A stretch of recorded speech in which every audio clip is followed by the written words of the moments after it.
You ask Tiger to solve. This deals with linear equations with one unknown.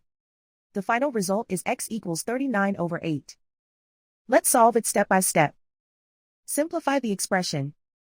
Break up the fraction.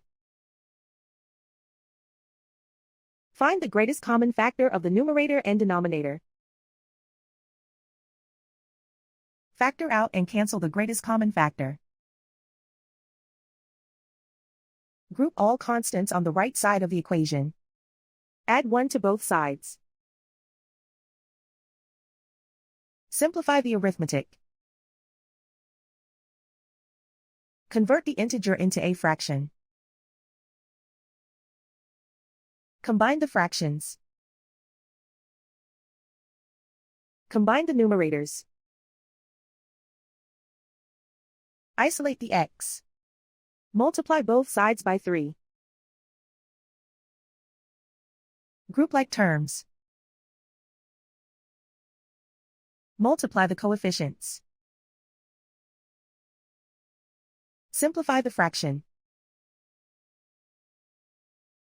Multiply the fractions. Simplify the arithmetic. And so the final result is x equals 39 over 8.